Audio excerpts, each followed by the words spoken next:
Então vamos aqui juntos elevar o nosso pensamento a Deus, envolver a todos nós encarnados e os desencarnados que aqui se encontram para estudar conosco, envolvendo em vibrações de paz, de harmonia, para que a gente possa ter um estudo compreensível, possamos entender as questões que aqui serão tratadas e assim termos uma condição cada vez maior de divulgação da doutrina espírita nos nossos trabalhos, nas palestras que realizamos.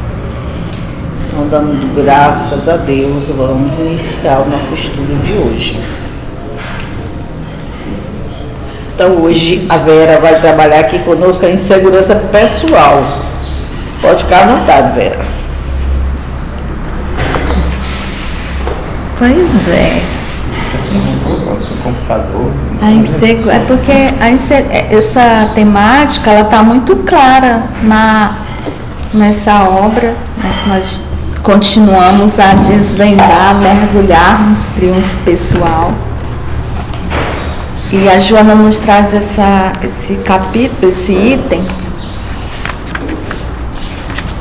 que é a continuidade dos tormentos psicológicos, de uma forma tão clara que eu destaquei, na realidade, alguns trechos para estar aqui apresentando, né?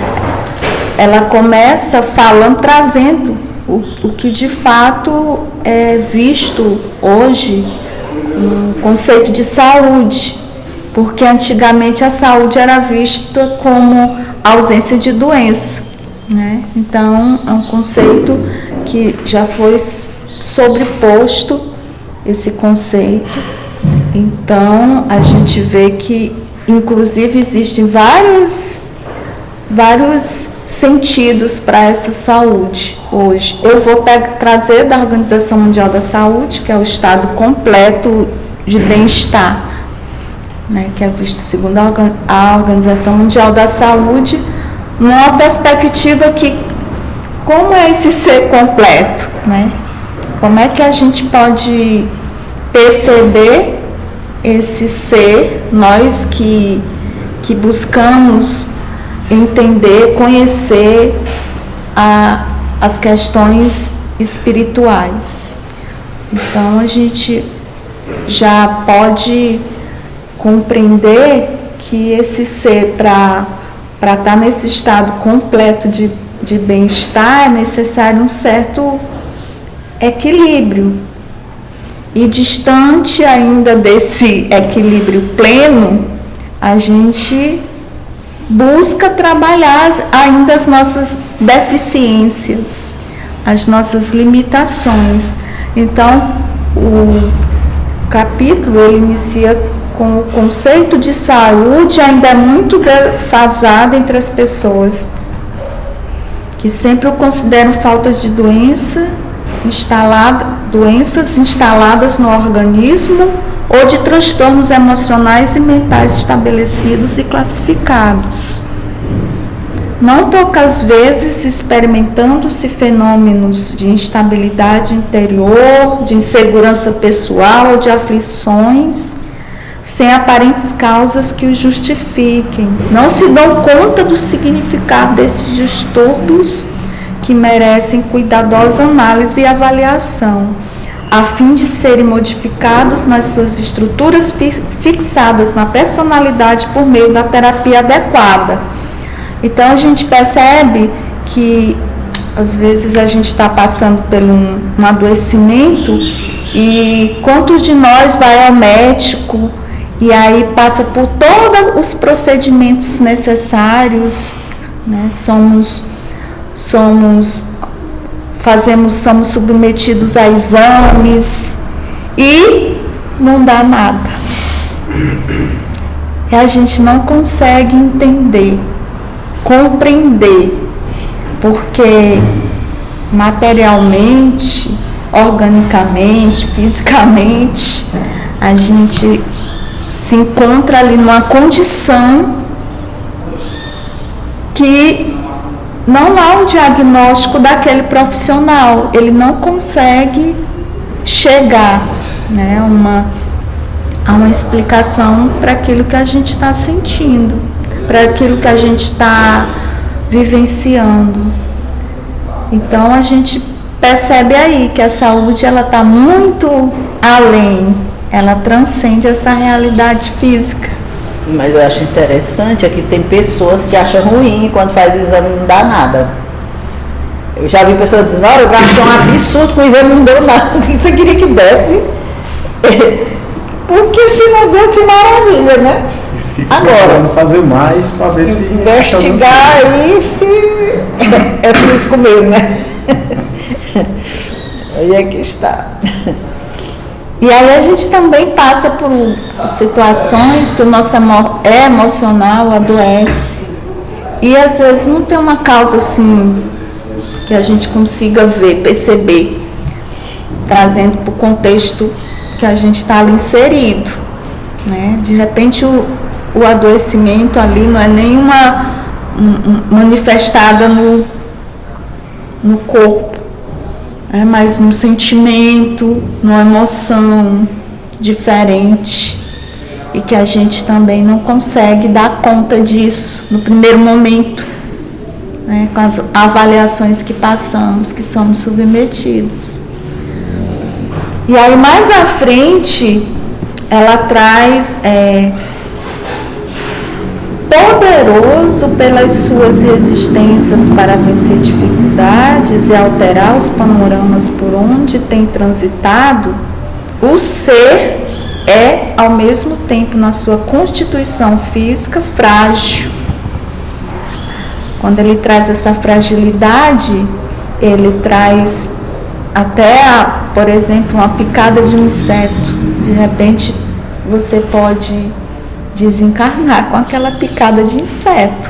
Vem um estado de um adoecimento tão expressivo a ponto de levar à morte.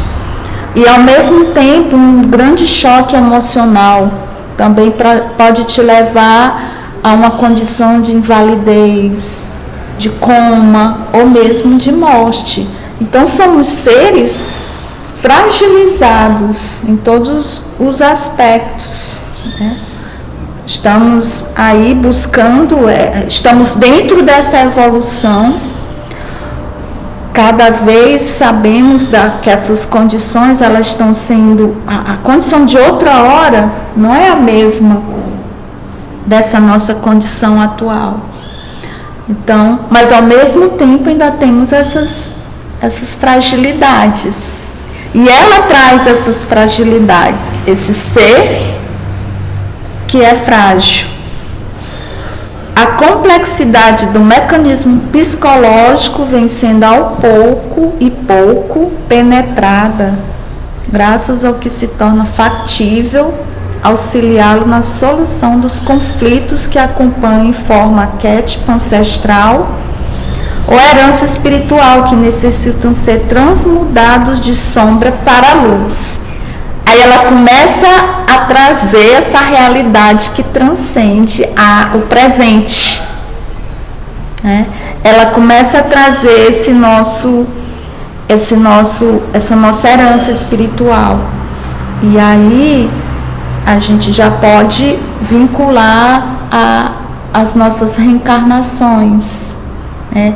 O que tivemos, o que vivemos, o que adoecemos, o que trazemos para o agora, para o presente. E aí ela fala essa necessidade de ser transmudado de sombra para a luz, né? Que à medida que a gente vai conhecendo, nos conhecendo, nós temos esse potencial de abrirmos portas e janelas para as curas, né? Nesse processo evolutivo, os alicerces do inconsciente vão se modificando, enquanto novos contributos são oferecidos, a fim de que se possam construir as possibilidades ainda não logradas através do tempo e dos esforços da mente orientada para o bem-estar, o equilíbrio, a saúde real. Então, coisas que não tínhamos ainda o conhecimento, momentos como esses expostos ainda há pouco, condições que de repente estávamos ali vivenciando e não tinha uma explicação, íamos ao médico, íamos a diversos profissionais e não tínhamos como compreender essa condição lá atrás, mas hoje a gente já está mais aberto, já tem novas possibilidades de compreensão, de entender esse espírito que está em evolução. Essas vivências que elas se juntam, o passado, o presente, e de repente eu dar conta disso tudo, para que lá à frente eu ainda esteja no processo de melhor lidar com essas situações que chegam, previstas ou imprevistas. Alguém gostaria de falar algo que eu estou... Ontem eu estava conversando com um grupo de estudo que eu faço aula com eles, dou uma contribuição uma vez no mês, né? Sobre essa questão da saúde, do adoecimento, né? E aí eu lembrei do livro Trilha de Transformação, que é um livro que nós estamos estudando na quarta-feira lá no Semente Cristã, na fluidoterapia, aonde a autora fala com relação ela diz que nós não somos pacientes, nós somos agentes da doença. Nenhuma doença se instala no nosso organismo sem a nossa permissão, que a gente dá consentimento. E é uma verdade, a nossa mente, a gente não tem nem ideia do quanto ela possibilita que as coisas se instalem. Aí ela diz assim que às vezes inconscientemente você assimila uma dor, um sofrimento, um adoecimento e guarda aquilo como se fosse um tesouro. Você nem lembra que tem aquilo. Aí você diz, não, eu não queria estar doente, eu não queria estar... Mas aquilo chegou para você porque você guardou, porque você quis. E aí ela fala a respeito do câncer, né?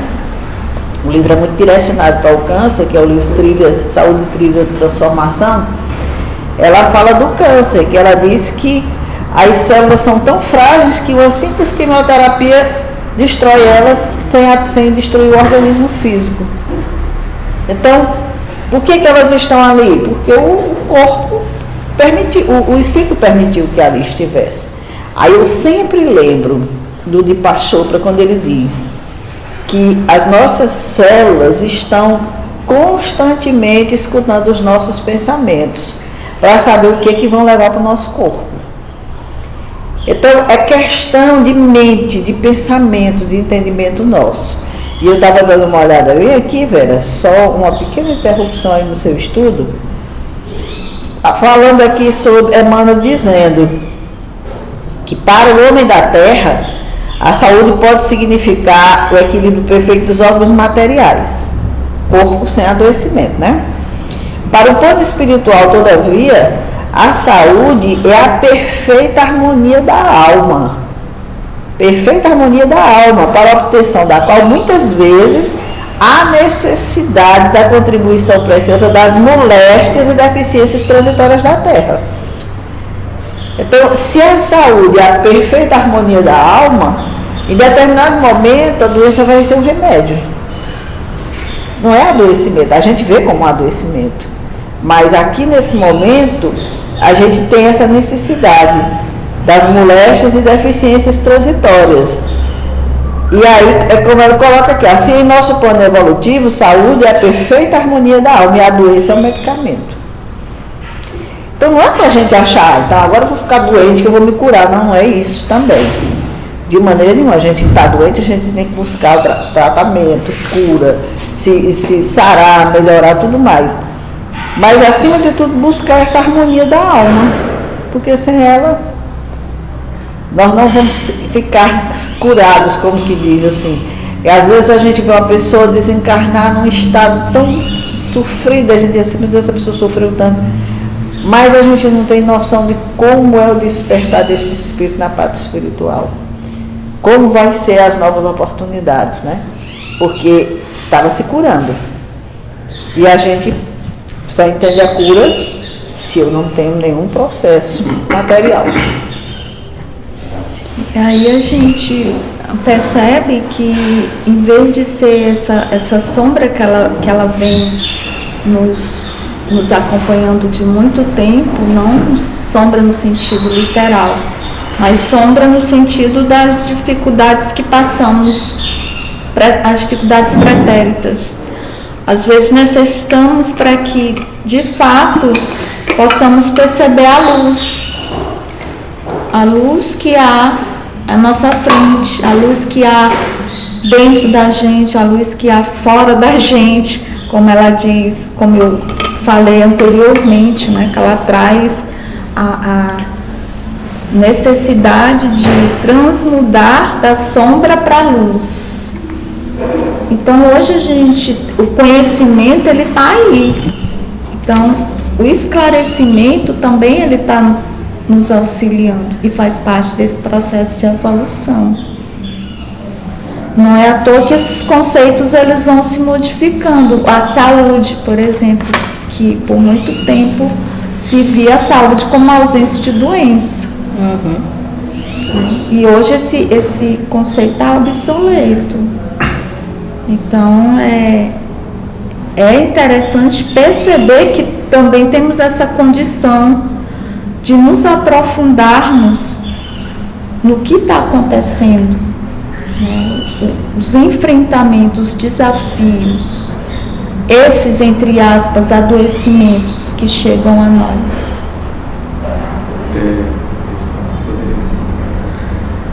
Quando ela traz no início que você fala sobre essa evolução da própria sociedade, né? Que é o entendimento acerca da saúde. É uma mudança interessante. E aí a filosofia fala sobre o corpo, uma oportunidade de evolução, o corpo físico, né? E ele é o que nos permite essa comunicação, sentir, né? E boa parte das doenças, elas são somatizadas. Não à toa, né? Como a Dora trouxe, você trouxe aqui. Até como uma forma de lembrança do que a gente precisa cuidar, né? E esse olhar, quando ele é muito materialista, a gente não compreende. Porque a forma que nós aprendemos sobre medicina, doença, é o que os médicos eles são orientados, né? Hoje já tem uma nova tendência, mas no sentido de nós vamos cuidar das consequências. E ela vem trazendo esse contraponto, né? É importante que a gente pense na origem, nas causas verdadeiras do que se nos apresenta, né? E se nos apresenta é porque nós vibramos isso, como a Dora colocou, que as células elas estão ouvindo, né? O universo ele está ouvindo. Então, se nós precisamos, né? Vem. Eu acho importante essa fala nesse sentido, até pra gente dizer assim, olha, ninguém manda nada pra mim, ninguém manda nada pra você. Deus não está brincando de enviar alguma coisa para alguém ou tirar alguma coisa de alguém. Nós somos energias, nós vibramos, se nós estamos vibrando, então nós estamos atraindo aquilo que nós precisamos resolver. Então, como eu disse no início, nosso olhar muito material nos faz olhar para a doença de forma a refutar qualquer outra teoria, porque tem a dor. E quando a gente olha com um olhar da eternidade do espírito, da continuidade da vida, né? Então a gente a gente compreende melhor as situações e se torna mais resiliente, porque a gente se torna mais compreensivo. Não significa dizer que a gente aceita, né, sentadinho. Não, nós vamos trabalhar a ação necessária, né, para a gente, enfim, dar continuidade a esse processo evolutivo. Então, esse início que a Joana vem trazendo é bem isso mesmo. Hoje, a comunicação, as informações está bem mais rápida, bem mais próxima, né? Foi comentado que se acontece no outro lado do mundo, nós estamos aqui sabendo em tempo real. Tem as suas mazelas, tem, mas também tem as oportunidades, como por exemplo você trazer já um conhecimento dos orientais, que já cuidavam do espírito, já tinham esse outro olhar para os problemas mentais, né? E aí assim a gente vai aprendendo, né? Inclusive a medicina dele é preventiva, né? É preventiva. A nossa é quando o cara já está todo estragado. Tentando resolver a consequência do problema sem sequer olhar a origem. Eles estão pensando no que pode vir diante de um determinado tipo de comportamento, né? Seja ele qual for, pensamento, de ingestão de alimento, etc. E o pior de tudo que a gente vê nos dias de hoje é a saúde sendo tratada como um meio de enriquecimento. Os profissionais muito voltados para isso. Você chega com uma problemática, são 1000 exames que são pedidos, 1000 coisas ali para garantir lucros, tudo combinado de médico com clínicas, com isso e com aquilo e tudo mais. Então não é mais focado no ser, não. É no lucro. E a gente precisa justamente entender que, como disse a autora lá do livro, nós não somos pacientes, não, nós somos agentes. Somos nós que estamos promovendo o adoecimento. Então a gente também pode ser a fonte que cessa esse adoecimento.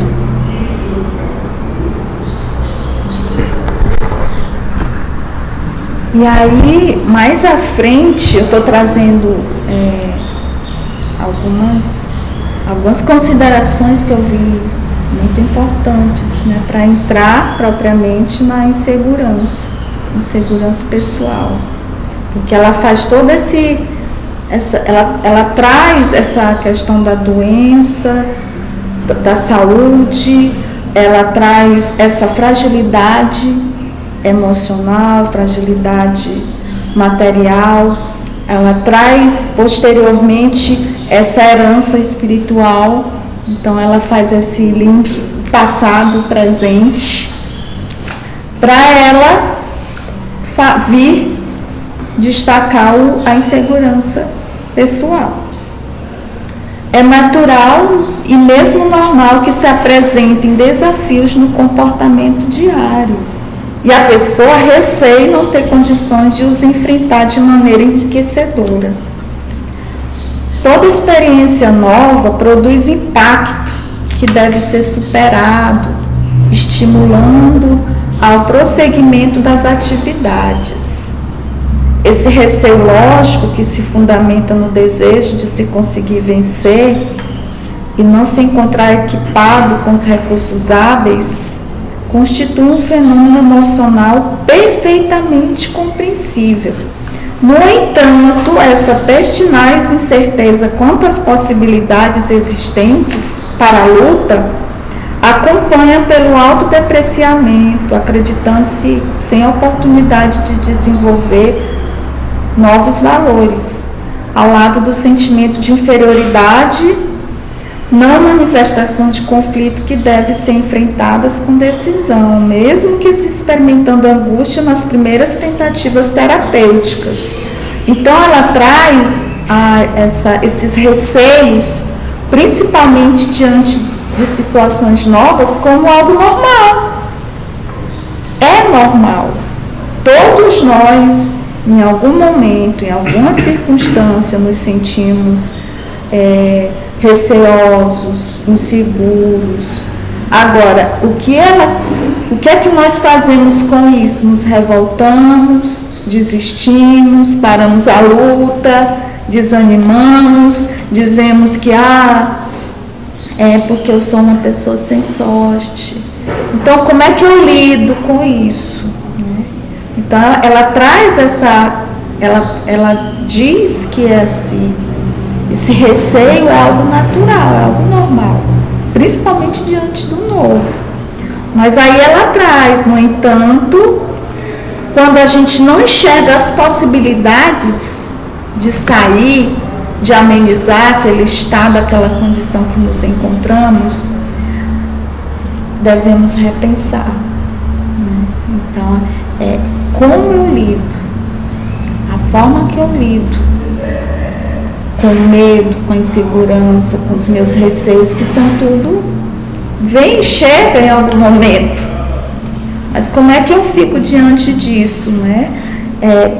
Quando na realidade deve ser enfrentada com decisão essas situações, mesmo que venhamos a sentir dor, angústia.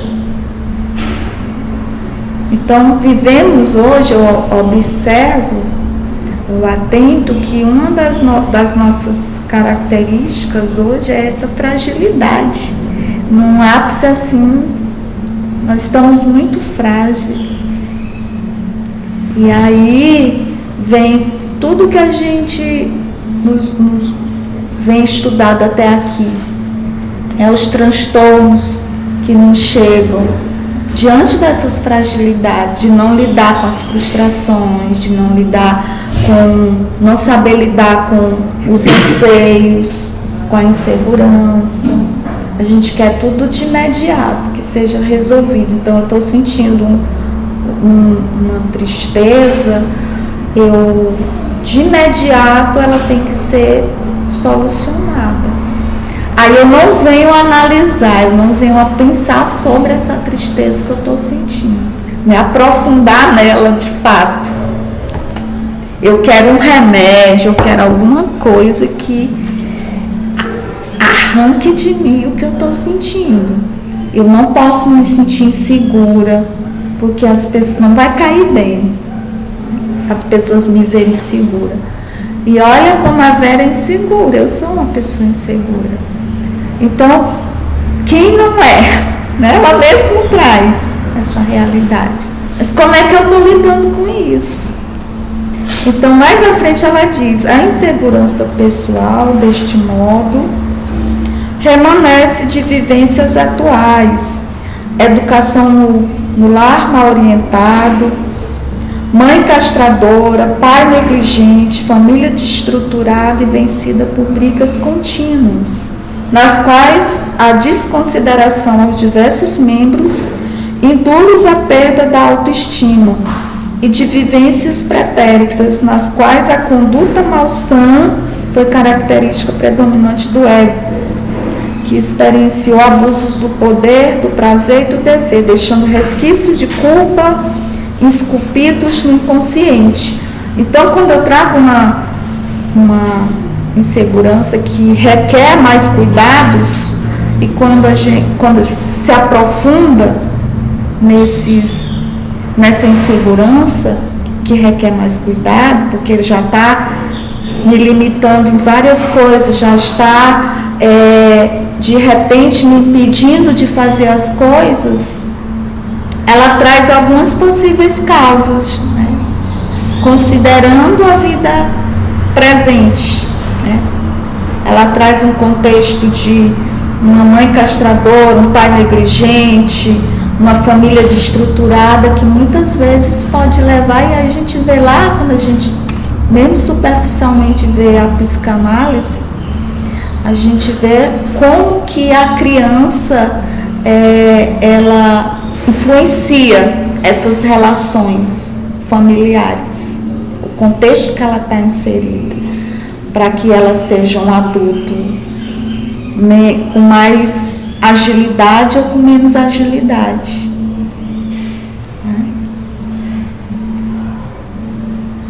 Vocês querem falar algo? eu estou grifando bem aqui, o juiz interior estabeleceu a necessidade do resgate dos crimes. Não fomos julgados por Deus, por ninguém. Por nós mesmos, o nosso juiz interior está estabelecendo necessidade de resgates. E apresenta-se na atualidade, ela diz, como uma espada de Damocles oscilante e que se encontra presa por delicado fio prestes a cair sobre a cabeça do condenado. E isso gera insegurança. Saber que tem algo pendente, que eu preciso resolver comigo mesmo, que eu preciso acertar, que eu preciso, refazer. Isso gera insegurança. E muitas vezes a pessoa não sabe por que sente isso. Por que está se sentindo inseguro? Não tem motivo para isso. A gente vê tantas pessoas dizer isso, eu não entendo, eu não tenho motivo para isso. No entanto, eu sinto pânico, eu me sinto inseguro, eu tenho isso, eu tenho aquilo. De certo que é algo pendente. De certo que essa espada está ali, a ponto de cair sobre nós. E eu estava vendo aí um depoimento de um ator que ele entrou num avião e não conseguiu embarcar. Veio uma situação nele que ele não sabe de onde, que a família veio embora e ele ficou. E ele disse, nunca passei por isso. E foi um estado tão, ele comentando mesmo, agradecendo a ajuda das pessoas, os comentários que fizeram e tudo mais, porque ele disse que foi uma situação tão difícil para ele, porque ele olhava e via e entendia que não tinha nada errado, estava tudo certo. Qual era o problema dele embarcar? Ele já tinha feito isso milhares de vezes. Por que ele não conseguia? Então algo aconteceu naquele momento, inquietando aquele ser a tal ponto que ele não deu conta. Ele olhava e achava aquilo uma bobagem. Mas a insegurança era tão grande que ele não conseguiu entrar no avião e embarcar. A família veio e ele ficou. E para vir foi sacrifício. Então, às vezes, surgem situações na vida da gente... Veio sedado. Ele veio sedado. Pois é. Que ele não conseguia. Então, veja bem, uma criatura dessas, ela tem que buscar o que houve. Por que isso? Não é um medicamento que vai resolver isso, não é nunca mais entrar num avião que vai resolver isso. De jeito nenhum. É o porquê que isso aconteceu comigo. O que disparou isso? Qual foi o gatilho, né? O que deu essa insegurança, coisas dessa natureza. E que muitas vezes a gente coloca só no físico e não é só no físico. O mental é muito importante, né? Então, não à toa, a gente sempre é chamado, convidado a reformar-se, né? E esse processo inicia pelo autoconhecimento. E termina pelo autoconhecimento. O conhecer-se vale para qualquer situação. Muitas vezes o que nós não entendemos é por não nos conhecermos, que pode ter origem nessa vida, por conta de traumas, de determinadas situações que a gente, à época, não tinha maturidade para resolver. Então, normalmente você deixa lá guardadinho, você faz questão de não lembrar. Mas isso veio, né? Isso é cobrado, você precisa fazer isso, retomar. E aparece de diversas formas, além da anterioridade, né? Que aí diz respeito às suas outras vidas, né? E requer de você uma maturidade maior. E por isso que eu achei bem interessante, porque ela traz essas duas vertentes que se encontram, né? O passado e o presente. A minha realidade presente, que de repente ela influencia de como eu estou vivendo, como eu estou lidando com as situações, como ela fala aqui da família, de como a desestruturação, mas ela também traz como esse trecho que a Dora leu, que ela me fala de um passado lá atrás, que eu não recordo, mas ele se manifesta na minha vida presente, nos meus sintomas, nos meus medos, na minha ansiedade, nas diversas emoções, sensações, sentimentos. Então ela vê esse homem presente, passado, futuro, né? Ela traz nessa perspectiva. E aí mais adiante, ela diz o seguinte: diante de tais situações, cabe ao paciente uma análise honesta da sua realidade atual e da sua conduta contemporânea, avaliando os recursos que possui, sem autorrecriminação nem autopunição, passando a vivenciar experiências possíveis de serem completadas, ampliando seu raio de ação moral, emocional, através de cujas contínuas vitórias possa adquirir a autoconfiança e a autovalorização, não se compadecendo do conflito estranhado nos painéis do inconsciente. Irá substituindo pela alegria de poder percorrer novos caminhos, conviver com diferentes pessoas e situações de maneira agradável e compensadora. Então ela encontra portas e ela vai ao encontro, ela vai adquirindo essa autoconfiança e autovalorização, mas é preciso aí entra o conhecer-te. Preciso compreender por que eu estou sentindo tantas coisas e que dentro do que eu busco, dentro do que eu procuro até agora, eu não acho respostas. Que as respostas são daqui, lá do meu passado. Então é esse conjunto e que eu preciso trabalhar em mim. Aí é trazido o Dr. Milton Erickson, que era um psiquiatra, psicólogo, que se voltou muito para a questão da hipnose.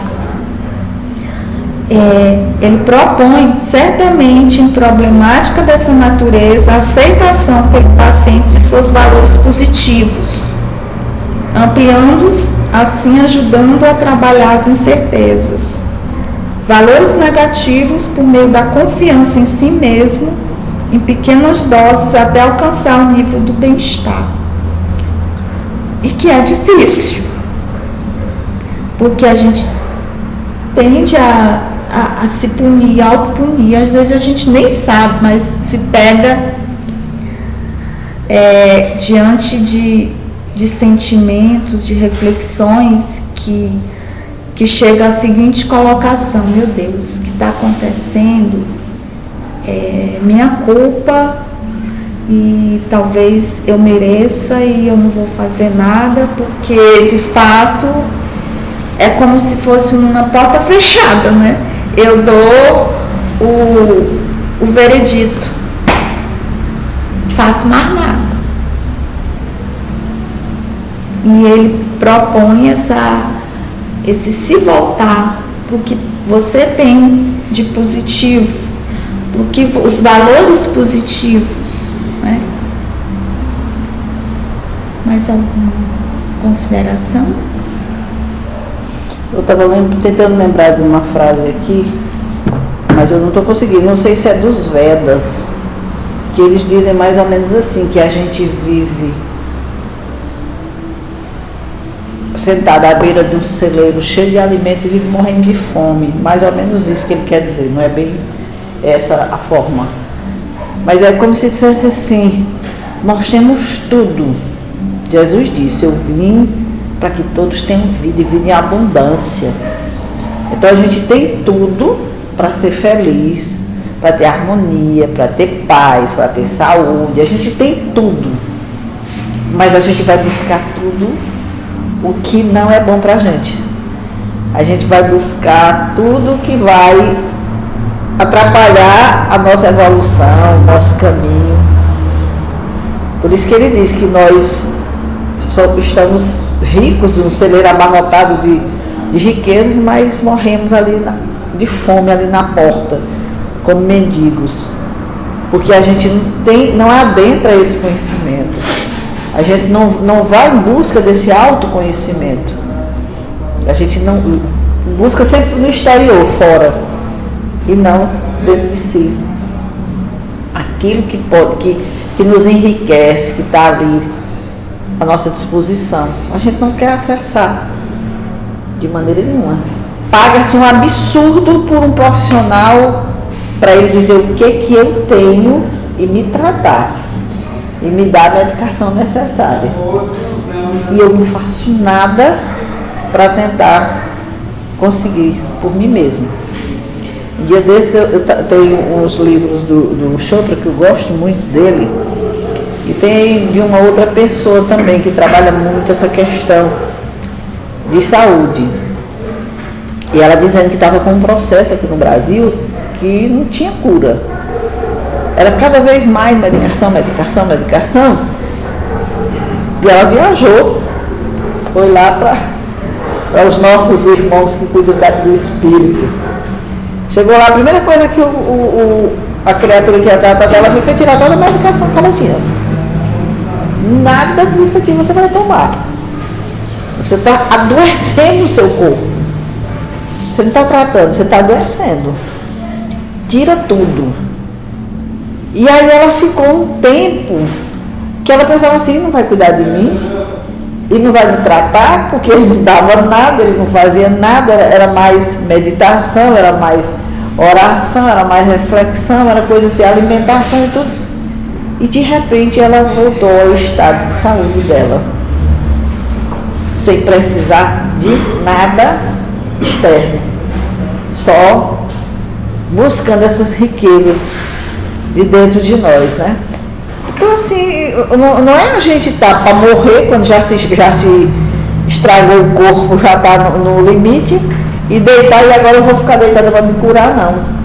Mas isso é um trabalho que a gente devia fazer preventivo, né? Muito antes, que infelizmente a gente não faz. Sim. Lá nessas regiões, os médicos são pagos para não deixar os seus pacientes adoecerem.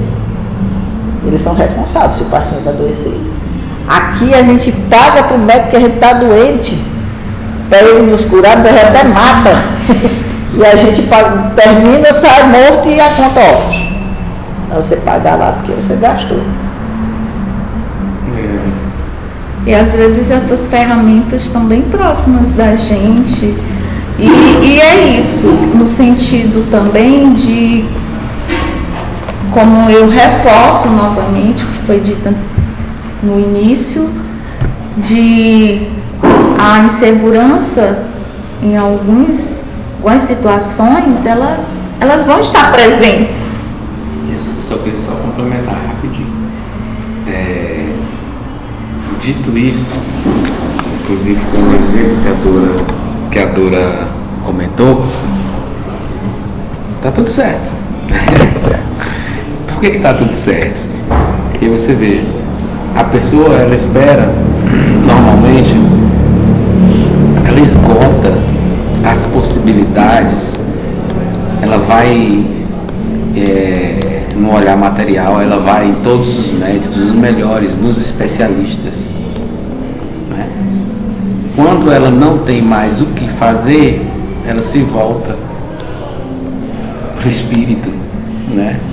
Como se fosse ali a última chance.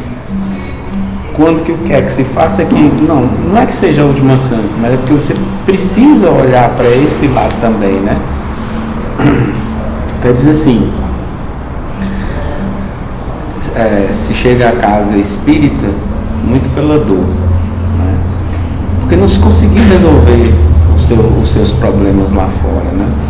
Então é por isso que eu digo, tá tudo certo, depende do olhar. Se você olhar com o olhar do espírito, da eternidade, esse mundo Ele tem tudo. Em algum momento você vai conseguir enxergar essa diversidade, vai compreender a necessidade de cuidar do material, do corpo físico e também do espiritual. Porque um dos nossos amigos orientais, eles já têm a medicina preventiva, né? Então, é isso. A gente não consegue, eu não consigo fazer você caminhar o caminho que eu entendo que seja o caminho correto, né? O que a gente pode propiciar é uma reflexão. É o que a gente está fazendo aqui conversando. Se alguém ouvir e refletir acerca disso, que maravilha, né? Méritos dele que se permitiu uma reflexão. Não é isso? Era só para... Eu lembrei de uma historinha que o Divaldo contou, que eu vou aqui rapidamente contar, mas não com os elementos completos dele. Ele falando de um caso de uma criatura que foi procurar um médico porque estava sentindo uma dor muito forte no coração. E ele foi por indicação já do cardiologista dele, botou ele para o melhor, para um cirurgião, porque o negócio dele lá ele fosse procurar, ou talvez conhecesse também o outro, sabia que o outro ia saber lidar com essa situação. Quando ele chegou para a consulta, disse que ele ia acompanhado da esposa, o médico fez uma pergunta que ele não entendeu. Como é que é a sua vida? Como é que é você? Você é tranquilo? Você é... Aí ele, sou. A mulher não é tranquilo de jeito nenhum. É estourada, é nervosa, é isso, é aquilo, briga por tudo no mundo e tudo mais. Aconteceu algum fato nesses últimos tempos, depois que você começou a sentir essas dores, algum atrito, alguma discussão, algum problema? Ele, não, ela aconteceu. Por isso que diz que é bom o homem com a mulher, né? Aconteceu. Ele teve um desentendimento com um amigo dele lá na igreja que eles participam, no grupo que eles participam. E a partir disso, aí ele começou a sentir essa dor. Aí o médico disse, pois olha, eu não vou lhe operar não, o seu caso não é cirurgia não. O seu caso, meu amigo, eu vou lhe dar a receita, você procura esse amigo e pede perdão. Aí ele, o quê? Que história é essa? Vou pedir perdão a ninguém de jeito nenhum. Então você é quem sabe. O seu remédio é esse, eu não vou passar nada para você. E ele saiu revoltado, porque é aquela coisa, né? Paga-se muito caro, pessoa renomada, não passou nada, ele falar de perdão, eu pedi perdão. Ficou parado ali, né? É. Cirurgia. E aí ficou, não foi. Daqui um dia sentiu uma dor de matar e voltou às carreiras. Quando chegou o médico, você pediu perdão? Ele disse não. Meu amigo, pois enquanto você não pedir perdão, você não vai ficar boa disso aí não. E ele saiu de lá certo que ia pedir perdão. E realmente procurou o amigo, pediu perdão. Mas a dor continuou. Aí ele voltou lá no médico e disse, eu já pedi perdão e essa dor continua. Aí ele disse assim, me diga uma coisa, esse atrito que você teve, foi só com ele? Aí a mulher disse, não, foi com ele, com todo mundo que estava lá. Ele discutiu com todo mundo, se fechou, se entregou com todo mundo, saiu do grupo, e se aquilo e tudo. Pois aí é que está. Você tem que pedir perdão, meu amigo, do jeito que você cometeu a ação de agressão. Pedir perdão para todos. Ah, nossa, você está querendo demais. Não, isso é problema seu, não é meu não. É problema seu. Eu sei que as dores se repetiram tanto que ele resolveu fazer isso. Resolveu reunir todo mundo, pedir perdão a todo mundo. E aí naquele momento as pessoas amigas chegaram, abraçaram, foi aquela troca de energia, aquela coisa e tudo mais. Acabou-se o problema do moço. Nem uma dorzinha mais no coração. Então assim, você imagina que às vezes, e eu tenho visto essas experiências de amigos médicos que dizem que estão no plantão e chegou uma pessoa morrendo. Estou infartando, estou morrendo. Faz tudo que diz uma pessoa não tem nada.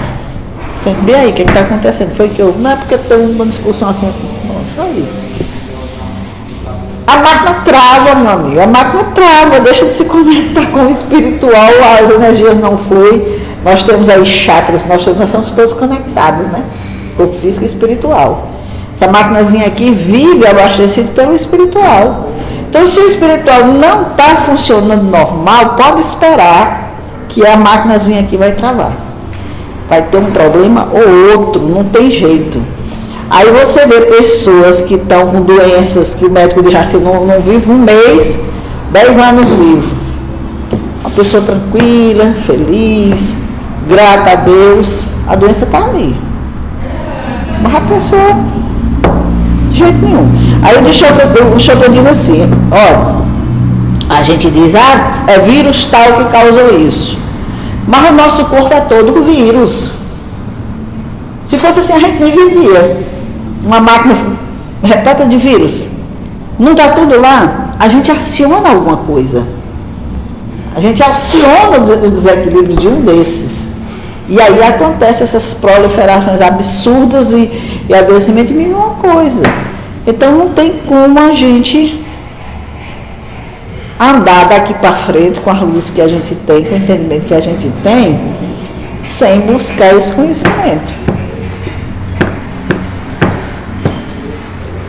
E aí, dando continuidade, já quase finalizando o capítulo, a Joana diz o seguinte: quanto mais alguém foge de um problema, mais difícil se lhe torna equacioná-lo. A história do moço que eu acabei de contar. A melhor maneira de o enfrentar começa no esforço para diminuir-lhe o conteúdo emocional perturbador. Nele vendo, pelo contrário, a possibilidade de mais enriquecimento através de uma comunicação intuitiva em relação com a vida. O que constitui insegurança, incerteza afligente, cabe converter em experiência viva e significativa, por meio do esforço para saber se em condições de triunfar, o que depende exclusivamente daquele que se empenha por consegui-lo. Fechou, dona Joana.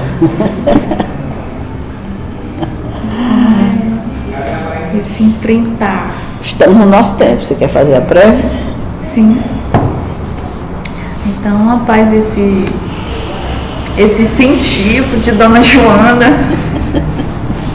né, que passamos ser gratos. Obrigada, Senhor, por essa oportunidade que nos foi dada de conhecermos, de nos aprofundarmos em medicações tão preciosas para os nossos adoecimentos físicos, espirituais.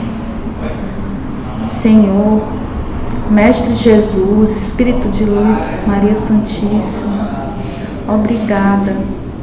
Que a paz possa estar conosco, onde quer que estejamos, com quem quer que estejamos, agora e sempre. Que assim seja. Graças a Deus.